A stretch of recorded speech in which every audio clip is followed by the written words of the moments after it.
اس کے دیکھتے ہی وہ اٹھ بیٹھی۔ جلدی جلدی انگلیوں سے اس نے بال درست کیے اور دل میں سخت جھنجھلا کے کوئی آئینہ قریب نہیں جس میں وہ جلدی سے اپنا چہرہ دیکھ لیتی۔ اوفو، تم تو بے حد صحت مند نظر آ رہی ہو۔ بالکل سرخاں سرخ فرخ آبادی۔ عیادت کرنے والوں کی طرح یہ بشاش انداز اختیار کرتے ہوئے گوتم نے دل میں خود کو گالیاں دیں۔ کیوں کپ مارتے ہو؟ ذرا میرا ٹمپریچر چارٹ دیکھو تو پتہ چلے گا بچہ جی کو۔ آج بھی میرا بخار 101 تھا، اب تو مہینوں سے چلا آ رہا ہے، اس نے گویا بڑے فخر سے کہا۔ گوتم ڈوبتے دل سے اس کے قریب بیٹھ گیا، مگر وہ خود بہت خوش نظر آنے کی کوشش کر رہی تھی۔ اب وہ اس سے حسب معمول لندن کے تازہ ترین اسکینڈل سنانے کی فرمائش کرے گی، دوستوں کے ہجوم غزیر کی فردہ فردہ خیریت دریافت کرے گی، بات بات میں جلا کرے گی۔ نرملا تو، جس کا میں نے کبھی نوٹس نہ لیا تھا، اب تو میری روح میں شامل ہے۔ مگر وہ 2 لڑکیوں کو بیک وقت کس طرح جا سکتا ہے، یہ اس کی سمجھ میں نہ آیا۔ چمپا اور یہ لڑکی جس میں چمپا والی کوئی خطرناک خصوصیات موجود نہ تھی، سیدھی سادی خوش خلق معصوم لڑکی۔ چمپا جو وومین آف دا ورلڈ بن چکی تھی، ہمیشہ سے مردوں کو اپنی خطرناک کشش سے رجھاتی آئی تھی، تجربہ کار تھی اور زمانے کی اونچ نیچ دیکھے ہوئے مگر اس کے باوجود بے بس تھی اور اس کی توجہ کی منتظر نرملا تھی جو بستر مرگ پر پڑی تھی، گھریلو نا تجربہ کار، اس کی توجہ کے منتظر۔ وہ چمپا کو یکسر بھول جائے گا۔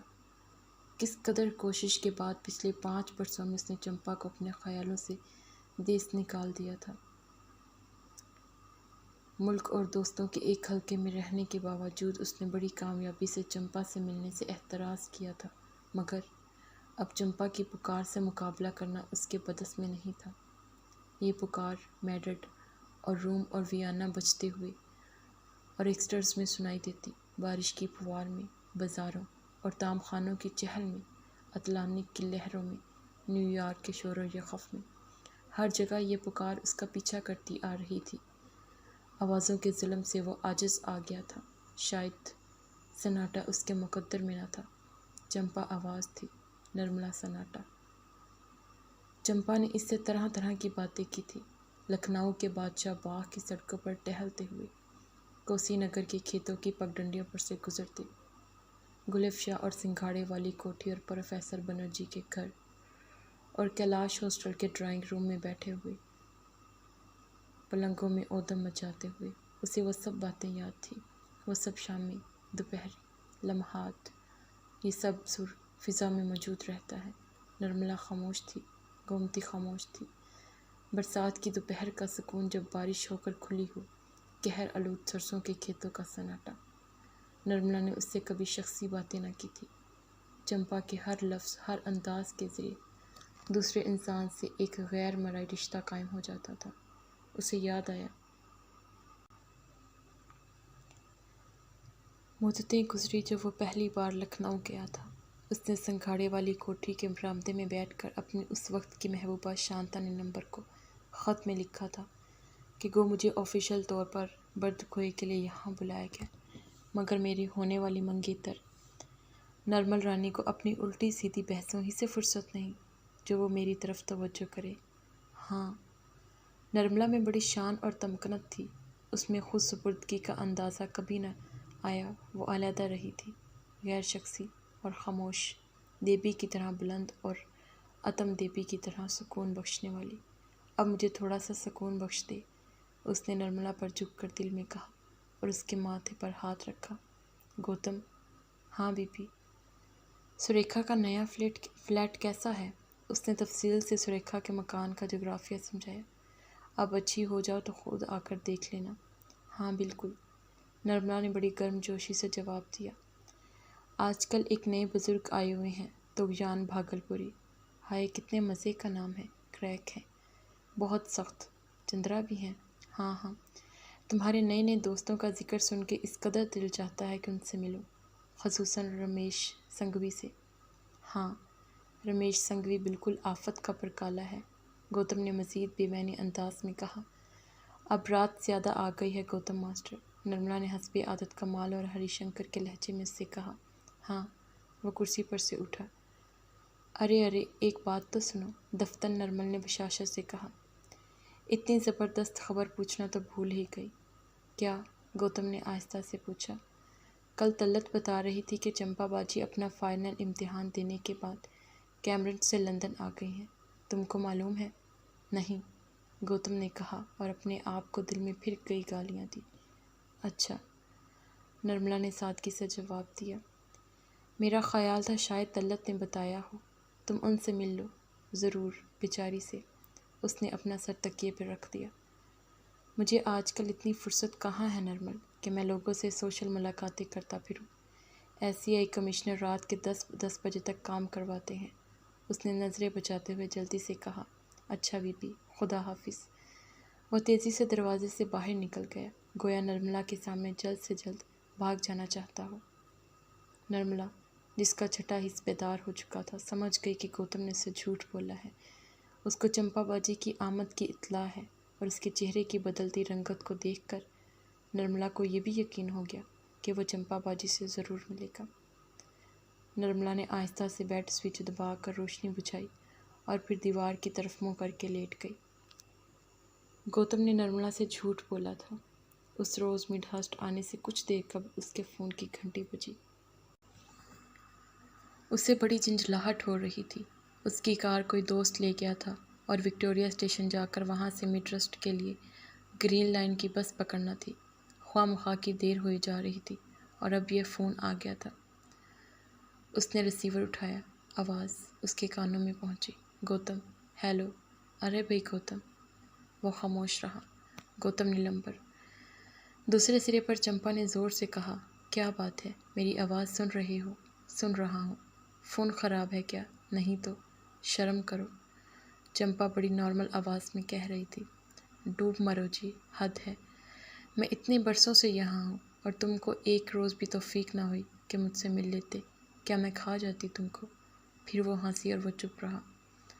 اتنا بڑا ڈپلومیٹ اور حاضر جواب بزلہ سنج آدمی، اور اس سے متعلق کوئی جواب نہ بن پڑا۔ اور چمپا نے کہا تھا، میں کیمبرج سے آ گئی ہوں اور جون کارٹر کے ہاں ٹھہری ہوں۔ آؤ کسی روز ملنے۔ تعلیم کا زمانہ بالآخر ختم ہو چکا، اب مجھے فرصت ہی فرصت ہے۔ ہاں چمپا، میں ضرور آؤں گا، گوتم نے ہڑبڑاتے ہوئے جواب دیا۔ دراصل وہ تم جانتی ہو لندن کی زندگی کس قدر ہنگامہ خیز ہے، اور پھر فارن سروسز کی مصروفیات۔ یہ کوئی لکھنؤ یونیورسٹی کا زمانہ تھوڑی ہے کہ گھنٹوں بیٹھے گپ کر رہے۔ اور پھر میرا کام بھی ایسا ہے کہ مستقل دورے پر رہتا ہوں۔ آج ہائی کمشنر کے ساتھ جا رہا ہوں، کل وہاں جا رہا ہوں۔ جب کبھی کشمیر کیس UN میں جاتا ہوں تو کرشنا مینن کے ساتھ 15 چکر نیو یارک کے لگانے پڑتے ہیں۔ ویسے میں تمہاری خیریت دوستوں سے برابر دریافت کرتا رہا۔ اس نے کامیابی سے بات ختم کی اور بے انتہا نروس ہو کر سگریٹ جلایا۔ اسے کیا معلوم تھا کہ چمپا دوسرے سرے پر اس کی آواز کو سن کر اس قدر مسرور ہے جیسے اسے ساری دنیا کی دولت مل گئی ہو، جیسے اسے راج سنگھاسن پر بٹھلا دیا گیا ہو۔ مڈ ہرسٹ سے واپسی میں رات کے 12 بج گئے۔ اپنے فلیٹ پر پہنچ کر اس نے ڈرتے ڈرتے فون اٹھایا اور جون کارٹر کا نمبر ڈائل کیا۔ ہیلو، کون ہے؟ ادھر سے نیل کی سوتی سوتی آواز آئی۔ مس احمد ہیں؟ نہیں۔ کہاں چلی گئی؟ اس نے بکھلا کر پوچھا۔ آپ کون صاحب ہیں؟ نیلمبر۔ ہیلو، ہوں۔ ہیلو مسٹر نیلمبر، مس احمد نے شام کو کئی بار آپ کو فون کیا تھا، مگر آپ شاید باہر چلے گئے تھے۔ اس وقت تو وہ جون کے ساتھ کہیں گئی ہوئی ہیں۔ اوہ، آپ نے گینگ کے باقی افراد کے ہاں فون کر لیا؟ کوئی ضرورت ہے؟ گوتم کی آواز کی سراسمگی محسوس کر کے نیل نے کہا۔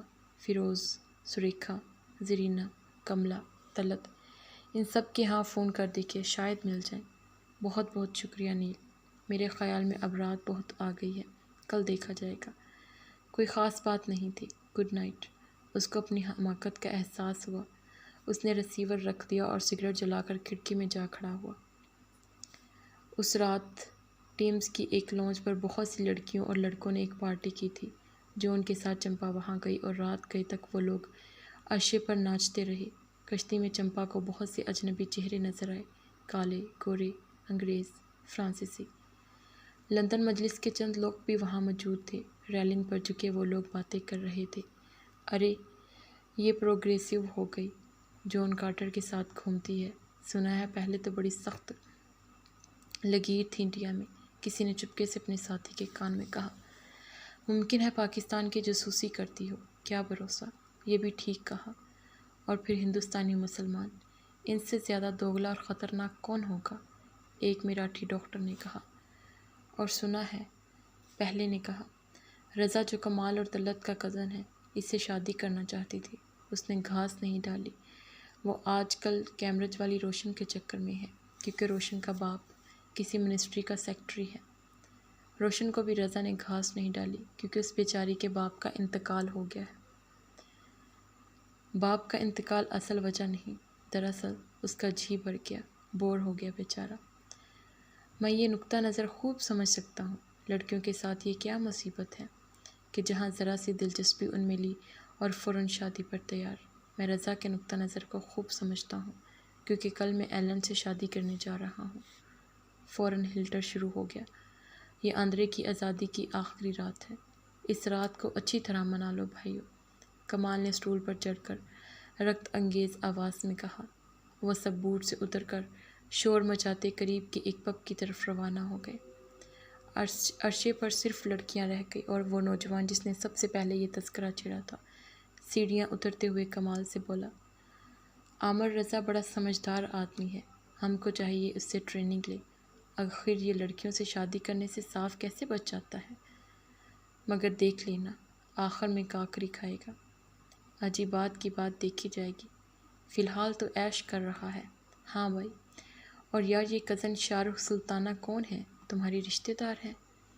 آج تک تو میں نے ان کا نام سنا نہیں تھا، شاید پاکستان میں بھیا صاحب کی کوئی عزیز پیدا ہو گئی ہوں، جرمن سنتے ہوتے آئے ہیں۔ یہ پاکستان کزن کی قسم آج ہی معلوم ہوئی۔ دراصل یہ نوجوان خاتون کسی وزیر کی بھتیجی ہے۔ اوہ آئی سی۔ آوازیں ڈوبتی چلی گئی، کشتی آگے بڑھ گئی۔ چمپا اتر کر کنارے پر واپس آ گئی اور کلوپترا کی سوئی کے نیچے آن کر بیٹھ گئی۔ سامنے دریا بہہ رہا تھا۔ اسے معلوم نہیں تھا کہ چند روز قبل عامر رضا رات بھر یہیں اسی جگہ پر بیٹھے رہے تھے۔ اس رات بھی پورنماشی کا چاند دریا کی لہروں پر بہہ رہا تھا اور عامر رضا کو بے حد ڈر لگا تھا، اپنے آپ سے، دنیا کے حس سے، مستقبل سے۔ ان کے سامنے کوئی خطرات نہیں تھے، کوئی مسائل، صرف ان کے ذاتی غرور کا مسئلہ تھا، مگر اس کا تعلق پیتھالوجی سے تھا، اقتصادیات سے نہیں۔ کلوپترا کی سوئی کے سائے میں بیٹھے بیٹھے ان کو ان لڑکوں کا خیال آیا تھا جو تلاش معاش میں سرے گرداں، اور لڑکیوں کا جن کو عامر رضا نے چھوڑ دیا۔ روپیہ اصل چیز ہے، روپیہ اور عزت اور ایک کوٹھی، اپنی ذاتی، 60,000 کی مالیت کی، housing society, drug road, Karachi میں، ایک امریکن کار، فریج ریڈ ریڈیوگرامی، زندگی کی اصل حقیقت۔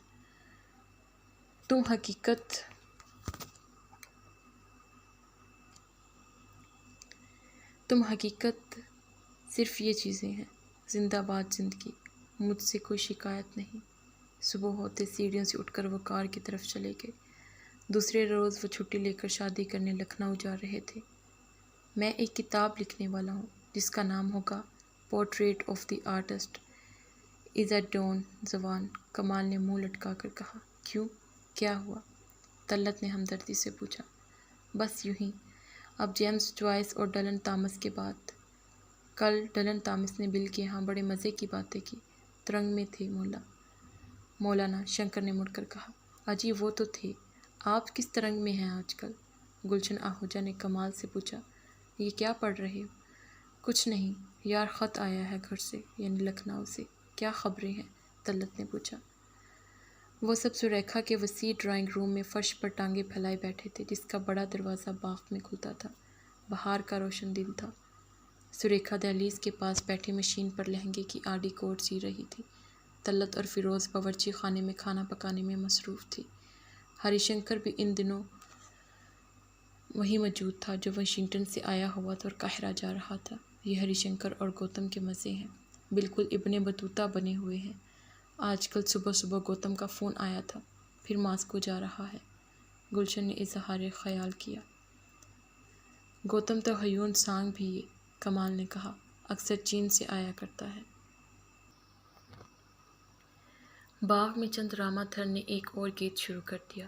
ان سب کی پرانی دوست چندرا، جو نیو یارک سے دلی جاتے ہوئے زرینا کے ہاں لندن میں ٹھہر گئی تھی، بہت اچھا گاتی تھی۔ ڈرائنگ روم کے دوسرے سرے پر طغیان صاحب سریکھا کے شوہر گلشن آہوجا کے ساتھ مصروف گفتگو تھے۔ بڑا خوشگوار اور پرسکون اتوار کا دن تھا۔ باغوں میں پھولوں کا سیلاب آیا ہوا تھا۔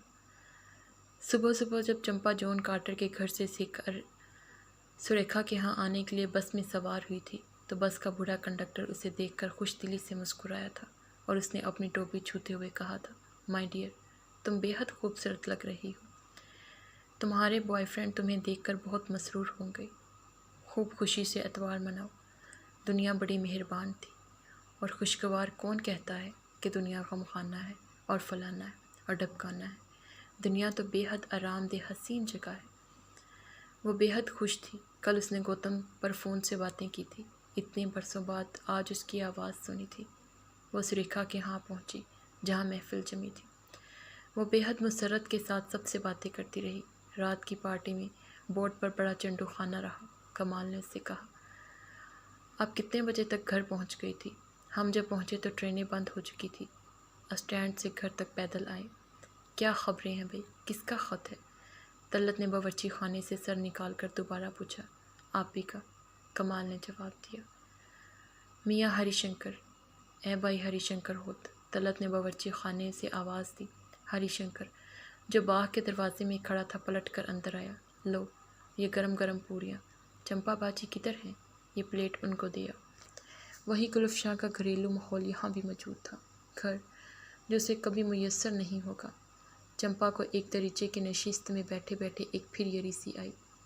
ہری شنکر نے پلیٹ ہاتھ میں لے کر کمرے کے چاروں طرف نظر دوڑائی۔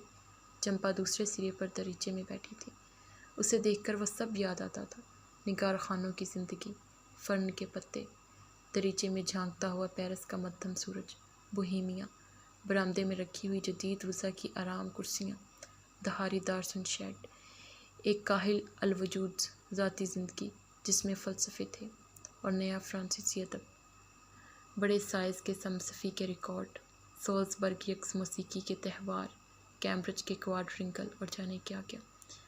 اسی قسم کی چیزیں جن کی ایک علیحدہ دنیا نیو یارک کے گرد، نیچ پلیچ پیرس کے بائیں ساحل اور یہاں لندن کے چیلسی اور سینٹ جانز ووڈ میں آباد تھی۔ اس دنیا کے واسیوں کے ہاں بڑے گہرے جذباتی تجربے تھے اور ادراک اور ماورائی قسم کی گفتگو۔ چمپا باجی، تم تو بہت جلد ایک دوسرے سرے پر پہنچ گئی۔ پتہ نہیں اب تم کھل کر ہنستی بھی ہو یا نہیں، اندرونی توازن تم نے قائم رکھا یا نہیں، جس کی تم کو ہمیشہ بڑی تلاش تھی۔ اب سریکھا، طلعت، فیروز، ان لڑکیوں کو ہی دیکھ لو، کیسی سمجھدار ہیں، ایک سے ایک۔ لڑکیوں کا معاملہ دراصل بڑا بے ڈھب ہوتا ہے۔ ایک دفعہ میں نیا پار لگ گئی تو لگ گئی، ورنہ پڑا ہوا۔ ہم تو صاحب یہ جانتے ہیں۔ چمپا باجی، لو، پوریاں کھاؤ، اس نے با آواز بلند کہا۔ چمپا کے قریب جا کر وہ گھٹنوں کے بل بیٹھ گیا، جس طرح سنگھاڑے والی کوٹھی کے لان پر وہ اس کی کرسی کے قریب بیٹھا کرتا تھا۔ ان سب کا کیا ہوگا؟ سب چپ ہو گئے ایک دم۔ طغیان صاحب نے باتیں کرتے رک کر گلشن سے سرگوشی میں پوچھا، ان سب پر خیالات سوار ہیں؟ گلشن نے لاپرواہی سے جواب دیا، بڑا پرسکون سمے ہے۔ طغیان صاحب نے کہا، سریکھا دیوی کپڑے سینا بھی جانتی ہے؟ مجھے گیان نہیں تھا۔ کمال جی پوریاں کھا رہے ہیں۔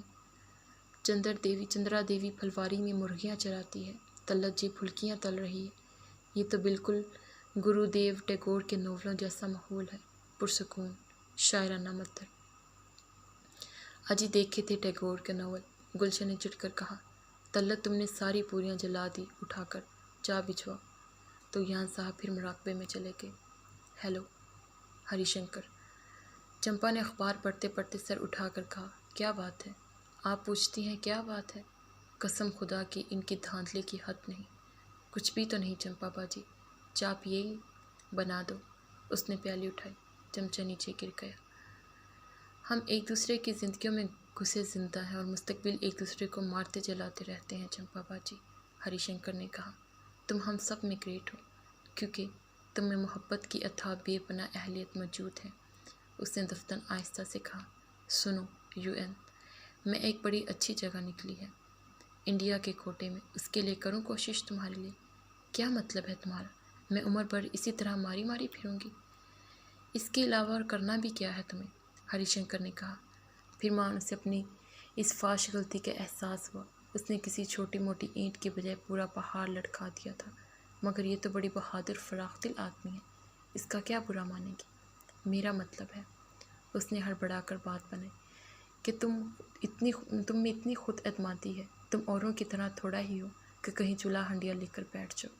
اس نے باورچی خانے میں گھسی لڑکیوں کی طرف دیکھ کر کہا، اجی میں تو کہتا ہوں تم تو ایورسٹ تک مزے سے چڑھ جاؤ گی، دن دناتی ہوئی۔ تم بڑی گریٹ ہو چمپا باجی۔ اب اس کی آواز میں رکت آ گئی۔ اسے چمپا پر یک لخت بے حد ترس آ رہا تھا۔ وہ خاموش بیٹھی باغ کو دیکھے گئی۔ کمرے کے دوسرے سرے پر اب باتیں پھر زور سے شروع ہو چکی تھیں۔ چمپا کو یک لخت ایسا لگا جیسے خاتمہ اب بالآخر آن پہنچا۔ کمرہ بڑے زور سے ناچنے لگا۔ باغ میں گھومتی چندرا اسے قندیل کی طرح چکر کاٹتی نظر آئی۔ کمرے میں بیٹھے لوگ کٹ پتلیوں کی طرح عجیب عجیب آوازیں نکال رہے تھے۔ طغیان صاحب اسے ایک بہت عظیم بطخ نظر آئے جو نیچے سروں میں کائیں کائیں کر رہے تھے۔ میں دیوانی ہو جاؤں گی، اس نے آہستہ سے کہا، اور اس کی آنکھوں میں آنسو آ گئے۔ ہری شنکر نے اس کی آنکھوں میں آنسو پہلے کبھی نہ دیکھے تھے۔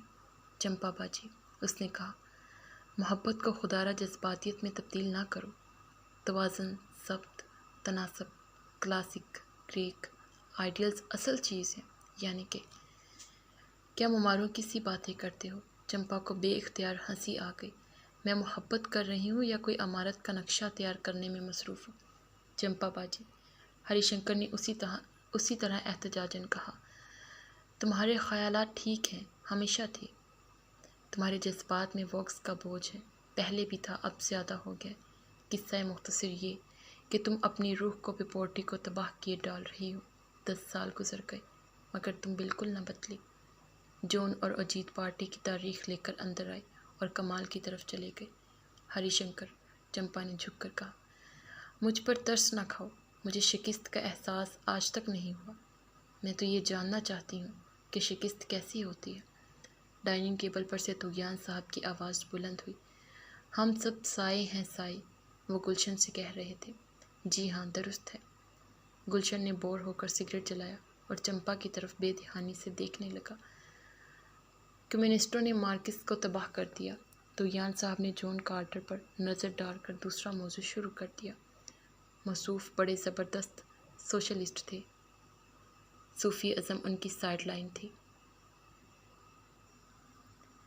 انہوں نے ہندی میں بہت سے ناول لکھ ڈالے تھے، اب انگریزی میں لکھنے کا ارادہ کر رہے ہیں۔ ان کا پورا نام رائے ہربنس رائے طغیان بھاگل پوری تھا، بہار کے رہنے والے تھے۔ میرے حضرت نے مجھ سے کہا، انہوں نے کہنا شروع کیا، ان کے ایک مسلمان گرو ہیں جو سرینگر میں رہتے ہیں۔ ہری شنکر نے چپکے سے چمپا کو بتلایا۔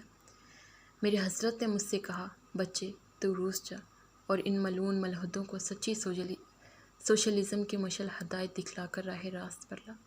طلعت نے باورچی خانے میں سے لقمہ دیا۔ انہوں نے تو بھئی اپنے حضرت کو بھیا چھسدایا۔ چندرا نے باغ کے دروازے میں آ کر کہا۔ طغیان صاحب نے چونک کر اسے دیکھا۔ یہ کون محلہ ہے؟ انہوں نے سریکھا سے دریافت کیا۔ یہ محلہ بھی بڑے پرگرسوا وچاروں کی مالک ہے، لیکن ڈالر کمانے کی اویز سے نیو یارک کی آکاشوانی سے ہندی میں سماچار سنایا کرتی ہیں۔ ان کا ومان ابھی بھی یہاں پہنچا ہے، کمال نے جواب دیا۔ آپ بہار کے رہنے والے ہیں؟ چندرا نے شگفتگی سے پوچھا۔ جی ہاں، طغیان صاحب نے خفا ہو کر کہا۔ ہوں تو صحیح، پھر؟ ارے میرا مطلب تھا، تب تو آپ شاید گوتم نیلمبر کو جاتے ہوں۔ اس نے پٹنہ یونیورسٹی میں پڑھا ہے۔ جانتا ہوں، بیوقوف چھوکرا ہے۔ طغیان صاحب نے مختصراً کہا۔ ہاں، تو میں کہہ رہا تھا کہ ہم سب سائے ہیں، میں بھی، گوتم نیلمبر بھی، تمہارا، میری حضرت نے کہا تھا۔ کمال، طلعت پتیلیاں چولہے سے اتار کر جھاڑن سے ہاتھ پونچھتی باہر آئی۔ آپ ہی نے کیا لکھا ہے خط میں؟ ارے ہاں، کمال نے اجیت سے باتیں کرتے ہوئے مڑ کر کہا، کچھ نہیں، بھیا صاحب کی شادی ہو گئی۔ ہائے، وہ کب کورس ہوا؟ ہر ایک اپنی جگہ سے اچھل پڑا۔ اتنی بڑی بات ہو گئی اور تم گپ چپ کا لڈو بنے بیٹھے ہو، طلعت نے کمر پر ہاتھ رکھ کر کہا۔ ایسی کون سی بڑی بات ہو گئی ہے بھائی، ہم سب سائے ہیں، کمال نے اطمینان سے کہا۔ ابھی تو تم نے سنا ہے تغیان صاحب کے حضرات کیا کہتے ہیں۔ تم بکواس مت کرو، ہری شنکر نے چھلانگ کر کمرے کے وسط میں آتے ہوئے کہا۔ تفصیل سے واقعہ بتاؤ، کیا لکھا ہے آپ نے؟ یار ہوا یہ کہ شروع سے شروع کرو، طلعت نے حکم دیا۔ خوب نمک مرچ لگا کر سناؤ ورنہ لڑکیوں کو چین نہیں آئے گا، گلشن نے حسب معمول اپنے سوتے سوتے انداز میں کہا۔ سب کمال کے چاروں اور آن بیٹھے اور کان کھڑے کر کے قصہ سننے لگے۔ کمال نے ماہر فن داستان گو کی طرح سگریٹ مٹھی میں لے کر لمبا کش لگایا۔ چمپا دریچے میں بیٹھے ان سب کو دیکھتی رہی۔ بھائیوں اور بہنوں، تم کو معلوم ہی ہے کہ بھیا صاحب بیچارے بڑے زبردست سوشل کلائمبر۔ یہ کیسے، لکھنؤ میں تو نہیں تھے؟ فیروز نے اعتراض کیا۔ تم اپنا لکھنؤ لیے پھرتی ہو بات پہ بات۔ بھیا صاحب اور ان کے وہاں کی ویلیوز، پھر سیاست شروع ہوئی، گلشن نے کہا۔ یہ تم تو اپنے بھیا جی کا قصہ سنانے لگے تھے۔ سنانے لگے تھے نہیں یار، سنانے والے تھے۔ تم پنجابی ادبات غلط اردو بولتے ہو، ہری شنکر نے ناک منہ چڑھا کر کہا۔ ارے جا یو پی کے بنیے، گلشن نے جواب دیا۔ لاؤ بھئی آپی کا خط دو، ہم باہر جا کر خود پڑھ لیں، فیروز نے تنگ آ کر کہا۔ تم لوگوں کو لونڈیاں ہار پارٹی کبھی سنجیدہ ہونا جاتی ہی نہیں۔ ہاں تو ہوا یہ کہ بھیا صاحب ایک سوشل کلائمبر۔ جب روشن کراچی واپس گئی، یہ اس سے بہت پہلے ہی ان کو معلوم ہو چکا تھا کہ بیچاری کے والد کا انتقال ہو گیا۔ اب شاہ رخ سلطانہ منصر پر آئیں مگر کراچی میں حکومت تبدیل ہو گئی۔ اس کا کیا مطلب؟ جب بات کی بے تکی، ہری شنکر نے کہا۔ ارے اس کا مطلب یہ کہ کزن شاہ رخ کے ابا منسٹر نہیں رہے۔ اوہ، اب لکھنؤ سے ہماری والدہ یعنی بھیا صاحب کی چچی کے خط پہ خط آنے شروع ہوئے کہ میرا چلاؤ کا وقت ہے، میاں تم گھر بسا لو۔ ایک ایک کر کے گلفشاں سے پنچھی اٹھ گئے۔ کم سے کم تم یہاں آ کر بہو کو دلاہی لے جاؤ، طلعت ذرا چائے بنانا، اور بل چھوڑنے والا ہے اسے۔ زیادہ تر انٹلیکچوئل لوگ اپنی بیویوں کو چھوڑ دیتے ہیں، اگرچہ وہ خود بھی انٹلیکچوئل ہوتی ہیں، کمال نے لاپرواہی سے کہا۔ تم لوگ تو یار لندن کی ایک انسائکلوپیڈیا یا اسکینڈل کا مرتب کر ڈالو، ریفرنس کے لیے آسانی رہے گی۔ روشن کی بھی سنا ہے شادی ہو گئی کسی بڑے افسر سے، طلعت نے کہا۔ مبارک ہو، کمال نے جواب دیا۔ بیچاری چلی گئی واپس اپنے خول میں، فیروز بولی۔ بیکار اس نے یہ سارا جھنجھٹ کیا۔ یہ لڑکیاں عشق کیوں اور کیسے کرتی ہیں، آج تک میرے پلے نہ پڑا، طلعت نے کہا۔ ارے یار خدا کے لیے آہستہ بولو، وہ ٹہل رہی ہیں سامنے باغ میں، کمال نے کہا۔ ہماری نگریا میں آئے بسو بواری، طلعت نے لوفروں کی طرح گانا شروع کیا۔ لڑکیاں اٹھ کر ایک کونے میں چلی گئی۔ آج کل ان کا کیا سلسلہ ہے؟ سریکھا نے چپکے سے پوچھا۔ میاں میاں، کمال نے دور سے چڑھایا۔ یارور سورل ایشلے تو کل میں نے دیکھا، شنیلا مکھرجی کے ہاں ڈٹا ہوا تھا، کیا وہ بھی سکون دل کی خاطر؟ طلعت نے پوچھا۔ واہ، عین مین معلوم ہو رہا ہے۔ مسلم اسکول لکھنؤ کی سیکنڈ آخر میں پڑھنے والی لڑکیاں گفتگو کر رہی ہیں، کمال نے کہا۔ سریکھا اور طلعت اور نرگس سنی انسنی کر کے کھس کرتی رہی۔ یہ لوگ کتنی ہی افلاطون کیوں نہ بن جائیں، رہیں گی وہی کشمیری محلہ گرلز اسکول لکھنؤ، کمال نے دوبارہ کہا۔ سوال یہ ہے، فیروز نے فرش پر بیٹھتے ہوئے کہا، کہ مڈل کلاس لڑکیاں اتنی رومان پرست کیوں ہوتی تھی کیا میں نے، اب بھی ہیں؟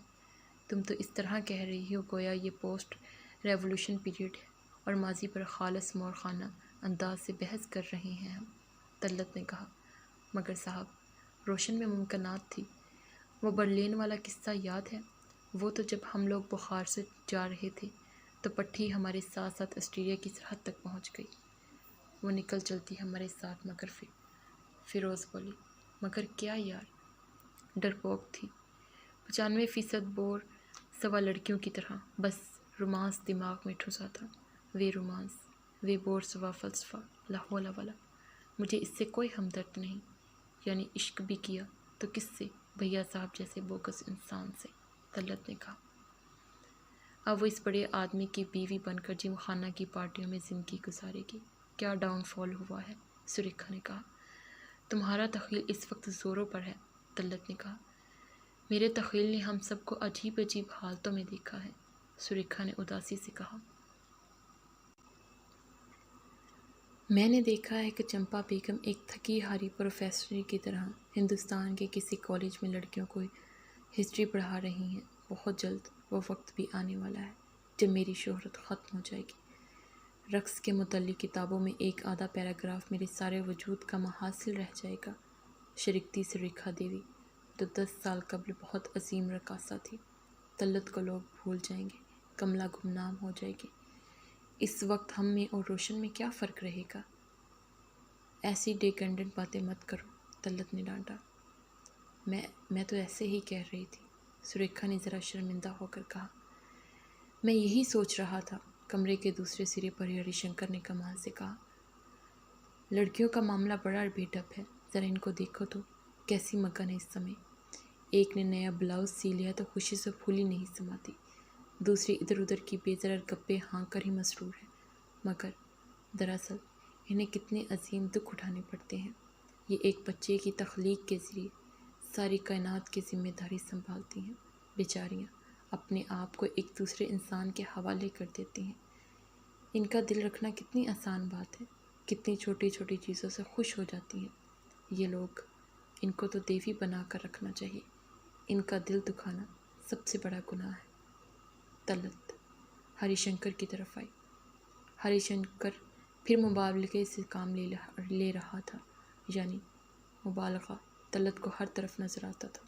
گوتم نیلمبر کے کردار میں، چمپا میں، آپی میں، یہ لوگ گویا انسانوں کی انرارج تصاویر تھی، اسی 80 مارے فوکس سے کبھی کبھی باہر ہو جاتی تھی۔ میاں کیا بے تکی ہانک رہے ہو، اس نے سنجیدگی سے کہا۔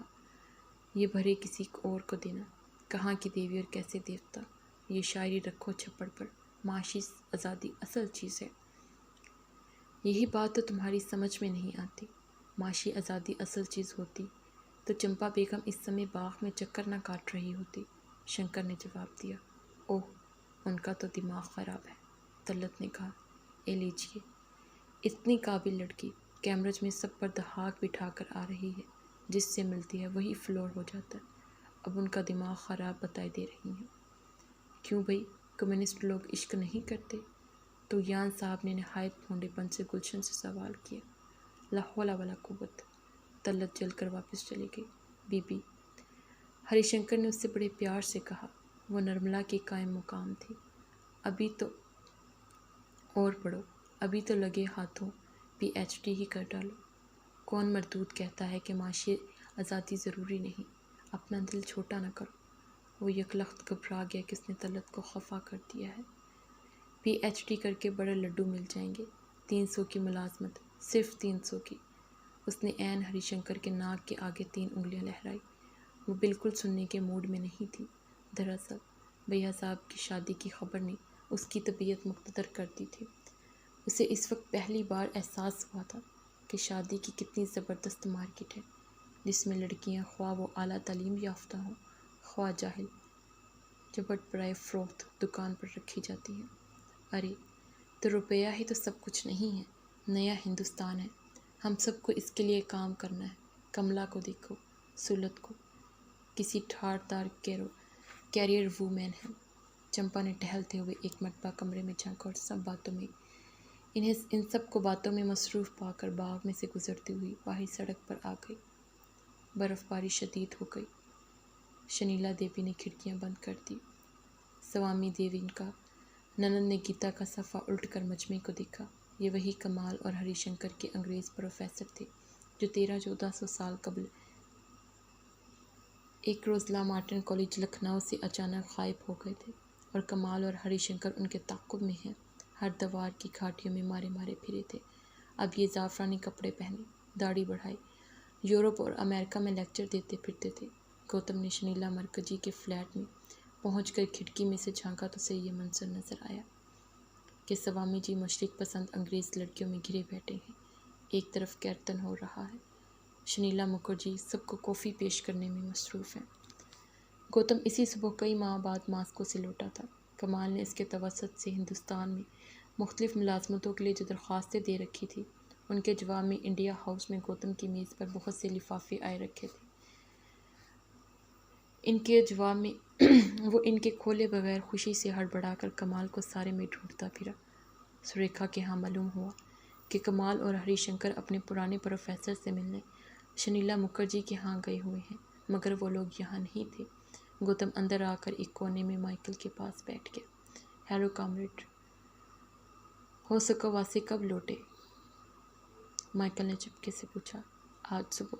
بھائی، یہ تمہارے سوامی جو تو بالکل فراڈ معلوم ہوتے ہیں، مائیکل نے کہا۔ ہوں گے، مجھے ان میں دلچسپی نہیں ہے۔ تم نے کمال کو دیکھا ہے؟ نہیں، مائیکل نے اپنی بات جاری رکھی۔ مجھے معلوم ہوا ہے کہ امریکہ ان کو روپیہ دے رہا ہے کہ مذہب کا پرچار کریں اور کانگریس آف کلچرل فریڈم کی طرف سے دورے پر نکلے ہیں۔ تم اب تک اسرائیل نہیں گئے؟ گوتم نے دریافت کیا۔ بس اب جانے ہی والا ہوں، سب جا رہے ہیں۔ شنیلا دیوی مائیکل کی بات سن کر ان کی طرف آئی۔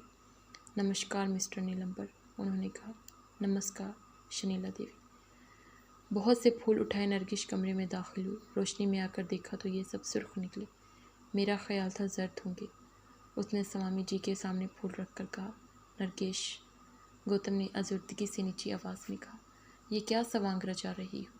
گوتم، کلچر کی خاطر، یہ سب کلچر کی خاطر ہے، اس نے پہنچے ہوئے انداز میں کہا۔ کمال کہاں ہے؟ سریکھا کے ہاں دیکھ لیا، شاید وہ لوگ مڈ ہسٹ سے نہ لوٹے ہوں۔ مڈ ہسٹ؟ گوتم کے ذہن پر ایک موگری سی پڑی۔ مگر آج تو اتوار نہیں ہے۔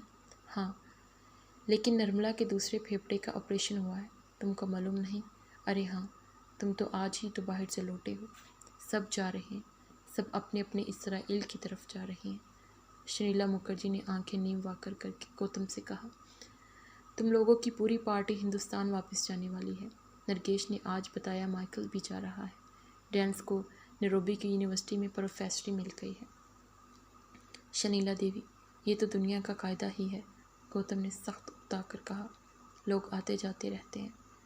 یہ تو مجھے معلوم ہے کہ لوگ آتے جاتے رہتے ہیں، بلکہ چلے جاتے ہیں، آتے کبھی نہیں۔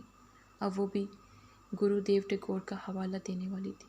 گوتم جلدی سے اٹھا۔ نرگس، اس نے مڑ کر کہا، مجھے کمال کی بڑی سخت تلاش ہے، اس کے نام چند بے حد ضروری خط آئے ہیں، BBC کینٹین میں دیکھ لو، یا شاید چوزے کی سرائے میں ہوں وہ سب۔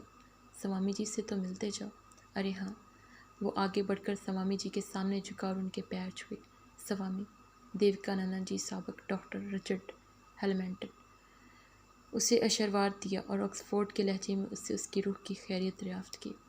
مجھے تمہارا انتظار تھا کہ تم آ جاؤ تو ایک روز اسٹیون اسپینڈر وغیرہ کو اپنے ہاں بلوا کر ایک محفل منعقد کریں، شنیلا دیوی نے کہا۔ سوامی جی سے میں نے تمہارا بہت ذکر کر رکھا ہے۔ گوتم دوبارہ جھکا اور سب کو نمسکار کرتا ہوا باہر نکلا۔ وہ اوور کوٹ میں منہ چھپا کر تیز تیز قدم رکھتا کار کی طرف چل دیا۔ شنیلا مکھرجی کے فلیٹ میں سے کیرتن کی آوازیں بلند ہوتی رہی۔ چوزے کی سرائے میں اس وقت غیر معمولی طور پر سنسان تھی۔ صرف ایک لڑکی دروازے کی پشت کیے اونچے اسٹول پر بیٹھی کافی پی رہی تھی۔ گوتم ویٹر سے پوچھنے کے لیے کاؤنٹر کی طرف بڑھا کہ BBC والے تو ابھی ادھر نہیں آئے تھے۔ اسٹول والی لڑکی نے مڑ کر اسے دیکھا، وہ چمپا احمد تھی۔ ہیلو، تم یہاں موجود ہو؟ گوتم نے بے ساختہ کہا۔ وہ اپنی جگہ سے اترا کر برابر کے اسٹول پر بیٹھ گئی۔ تم ہی نے تو کہا تھا، دنیا بہت مختصر ہے، ہم کہیں نہ کہیں ضرور ملیں گے دوبارہ۔ اب ایسی مختصر بھی نہیں ہے، گوتم نے ذرا برا مان کر کہا۔ یہ ضروری نہیں ہے کہ ہر بات کو لٹرل سمجھ لیا جائے۔ لٹرل تو تم مانتے ہو باتوں کو۔ وہ کیسے؟ گوتم نے پھر کمال کی تلاش میں چاروں اور نظریں دوڑا کر پوچھا۔ میں نے تم سے ایک مرتبہ کہا تھا کہ تم مجھے بہت اچھے لگتے ہو۔ بڑی مابعد طبیعیات بات تھی، تم اس کو مجاز کی طرف لے گئے، یہ سب تمہارا قصور ہے، اس نے انگلی اٹھا کر کہا۔ مابعد طبیعیات کا ذکر مت کرو، گوتم بے انتہا چڑ کر بولا۔ میں ابھی شنیلا دیوی کے ہاں سوامی دیوکانند سے مل کر آ رہا ہوں۔ تم نے کمال کو تو نہیں دیکھا؟ نہیں، چمپا نے مری ہوئی آواز میں جواب دیا۔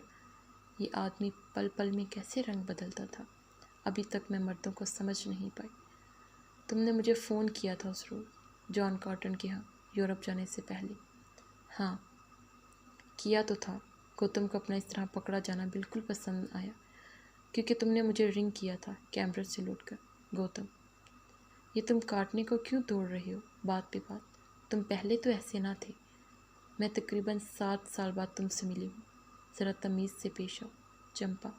گوتم نے کہا: میں اس وقت بے حد پریشان ہوں، کمال کے کئی ضروری خط ہیں، ممکن ہے اسے 2-3 دن کے اندر انٹرویو کے لیے دلی پہنچنا ہو، نرملا کا دوسرا آپریشن ہوا ہے، تم 24 گھنٹے خوابوں میں کھوئی رہتی ہو، باقی کی دنیا ہر سمے تمہارے خوابوں کے ساتھ کس طرح دے سکتی ہے؟ ارے وہ فوراً کھڑی ہو گئی: چلو کمال کو ڈھونڈتے ہیں، مجھے یہ سب معلوم نہ تھا۔ گوتم نے اسے دیکھا، یہ کیسی عجیب دلکش عورت تھی،